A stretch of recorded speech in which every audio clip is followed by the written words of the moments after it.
Namaskar and welcome to India Narrative. Freedom is the core value of any being or any nation.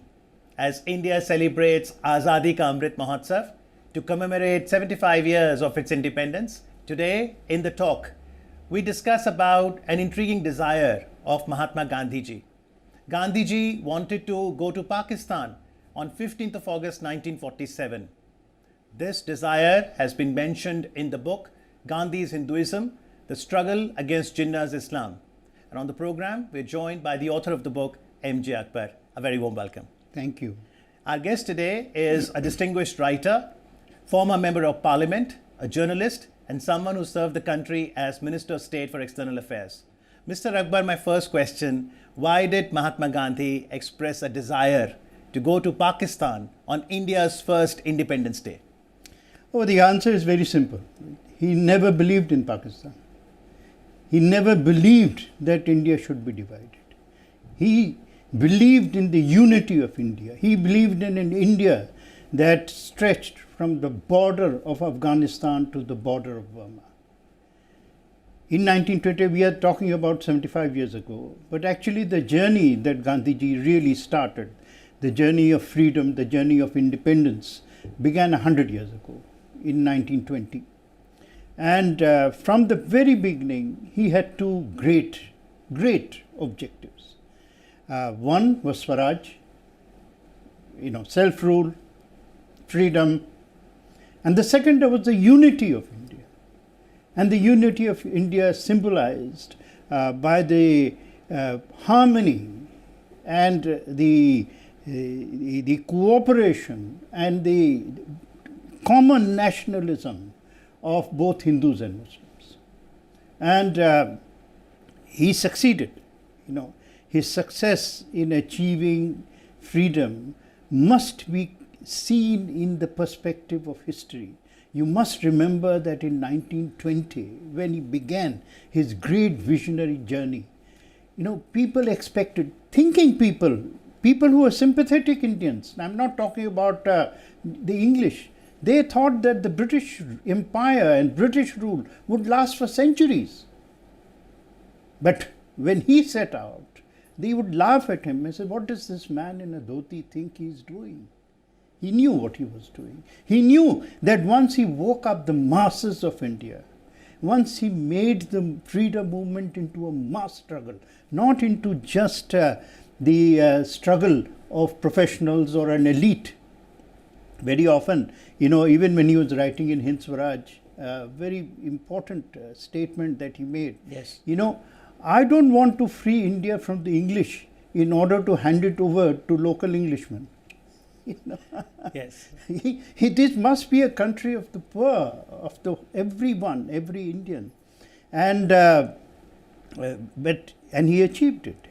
His achievement was ended not only British rule in India, but it ended colonialism world over. But where he failed was in protecting the unity of India.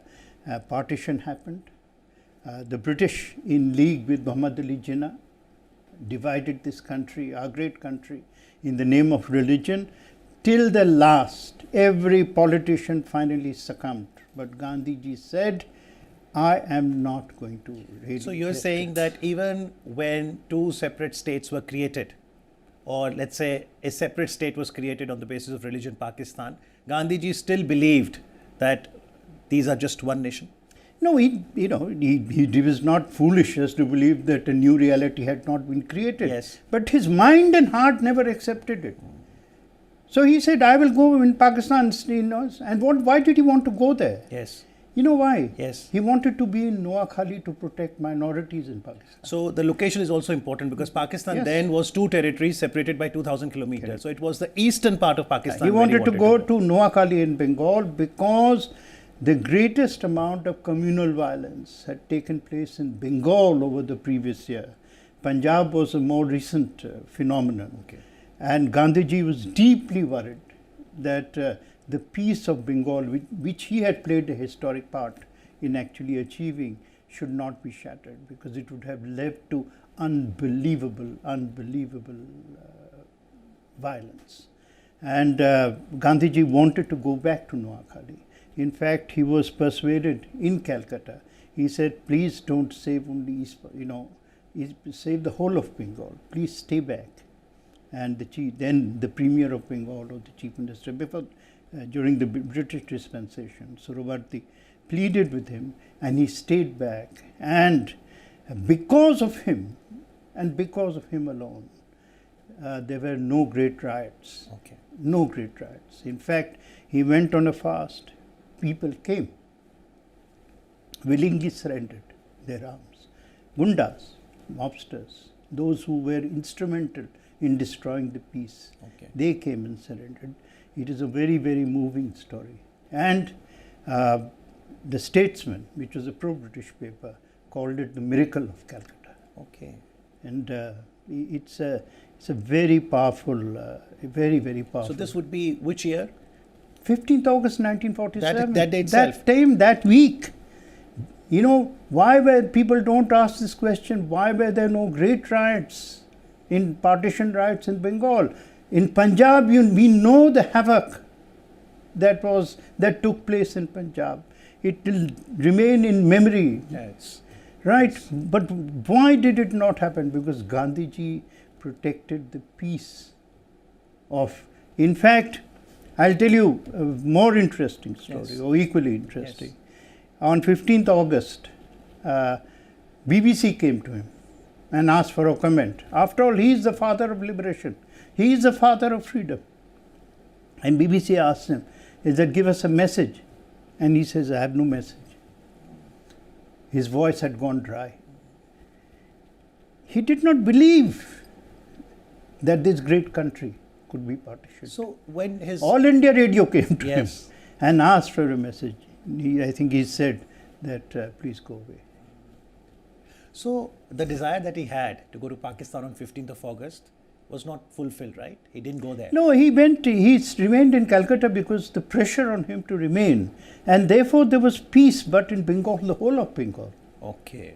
There was the peace of, we look at it in terms of two entities now, Right. but in those days it was still psychologically. So his presence in Calcutta then helped the entire region. Yes, on both absolutely. sides. Everywhere, the whole of the East. The whole of the East. There was Punjab was instigated. Punjab was deliberately created.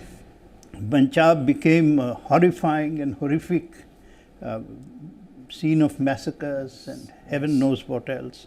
And we know what. And the convoys of refugees that we saw from both sides, did Gandhiji fear similar thing could happen on the Of course, eastern because side? Bengal was actually where people expected things to explode. Okay. And Mountbatten, in a lasting tribute, wrote to Gandhiji that I have 55,000 soldiers in Punjab. Okay. I have a force of 55,000 soldiers in Punjab, or police in Punjab, to keep the peace, and they have failed. In Bengal, there is only one man. Gandhiji. But what was the reaction, the response of other prominent leaders of those times when Gandhiji expressed his desire to visit Pakistan on 15th of August? Whether Pandit Nehru, Sardar Patel, Maulana Azad, how did they respond? What could they say? They could stop him? Who could stop Gandhiji? These were his disciples. They were powerless in front of him. Plus, once Gandhiji had made up his mind, nobody, in 1920, he announced non-cooperation Yes. without asking the Congress. He announced it on 1st August 1920. The Congress joined non-cooperation only in September and then December. Let me also ask you about some of the techniques he used. You mentioned non-cooperation movement he launched in 1920. Before that, we saw, whether in South Africa or in Champaran in India, the tool of satyagraha or bhook hartals, the protest. Do you think some of these techniques are still relevant 75 years down the line? Are these techniques and tools still relevant to put your point across? I think the most relevant thing remains that violence is not the answer to any problem. I think if there is one message that is eternal, it is human beings, wherever they live, there will be problems. Whether within the country, with your neighbors, internationally, but he's sharp, clear, and he always said that non-violence is far, far more powerful than violence. Non-violence requires far more courage than violence. And if he could challenge the mightiest empire in history Yes. through non-violence, Yes. right, for him, there was no problem that could not be challenged or could not be sorted out or could not be ameliorated, could not be eliminated through non-violence. Because non-violence has moral power. Non-violence just doesn't have just the power of, guns. It has power of the mind, of the soul, of belief. And that was Gandhiji's, I think, lasting message. On one hand, you say that non-violence has a moral power, and we see even in the present world, United Nations observe Gandhiji's birthday, 2nd of October, as International Day of Non-Violence. But then you see 75 years into independence, the world at large. You've got conflicts happening across the globe, whether Russia, Ukraine, whether China, Taiwan issue, whether Israel, Gaza. So, are citizens of the planet Earth embracing non-violence, peace? Are we distancing ourselves from these principles? Well, from the original stories of creation and the beginning of humanity begin also with violence, not only with creation. Right? If you look at the biblical creation story, then Cain killed Abel, which were children of Adam, so it's the second generation. And our own great epics, they are epics of conflict between brothers. Mahabharat, Ramayana also. So they are, wars and violence will exist. But what is the answer to this problem? That is Gandhiji's effort. The answer to violence is not violence. He said, he would quote the well-known saying, an eye for an eye. And he said, if you have an eye for an eye as your working principle, the whole world will become blind. Yes.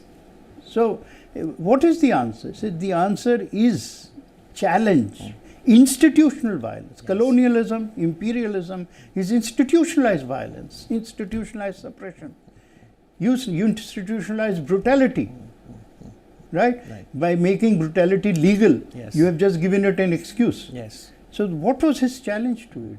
Rousing the masses and telling them, after all, he was the man on the brink of success. Yes. Because of Chauri Chaura, he stops the whole movement. He actually withdrew non-cooperation movement because of Chauri because of Chauri Chaura, because an Indian mob killed 22 constables. Yes. He says, this is not the freedom I want.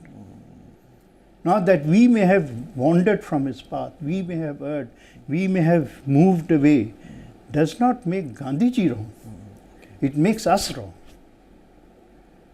Right? Even now you tell me, in all the conflicts that you mentioned, if there is going to be a resolution, is it going to be through war? Dialogue. It will be through dialogue. Yes. So he says, why not have the dialogue before? So, that it's very important. But you must remember, he says that non-violence is not an excuse for cowardice. Okay. It doesn't then mean that we as a state abandon the principle of defense. Okay. So strong military needs to be there. He was very much alive and watching when our government in 1947 sent troops to Kashmir. Right? Gandhiji approved. He says, you cannot, my non-violence is, as I said, not an alibi for cowardice. 75 years now, as we have initiatives like Har Ghar Tiranga, how do you see this initiative at the grassroots level? Remember the most important point of the flag. It is of Khadi. Yes. Right? Khadi is Gandhiji's idea. Yes. Khadi, he called Khadi the bread of the poor, because it was a means by which the poorest of the poor could sit at home and through a simple charkha add to their income. So, what this whole Tiranga movement that has been initiated by the Prime Minister is in order to, make also, to reimagine the power of what Gandhiji achieved. Yes. Right? it is not simply symbolism. Yes, of course, it's patriotism and so on. But I think there is also the hidden message that please understand what he means. The three colors of the flag, orange, white, green, they represented people, Yes. right? Hindus, Muslims, and everybody else, right? And the original flag, of course, had the spinning wheel. Yes. To conclude this edition of the talk, if I could ask you a hypothetical question. If Gandhiji were to visit India today, as we mark 75 years of our independence, will he be very happy that the vision that he had for a secular democratic country has been implemented? Will he have any regrets? If he saw violence anywhere, he would be as hurt as he would have been in 1920, in 1922, in 1942, in 1932, in 1946. He would have been deeply upset. But I think he wouldn't have been happy in one respect. We have gone a long, long way in not eliminating, but certainly ameliorating poverty. Okay. Well, as we celebrate Azadi Ka Amrit Mahotsav, this is a time to celebrate our progress over the last 75 years. But as you said, there's much more to be accomplished, and we sincerely hope that India has a brighter future. Thank you very much, Mr. Akbar. As always, it is always a pleasure and very insightful having a conversation with you. Thank you. Thank you.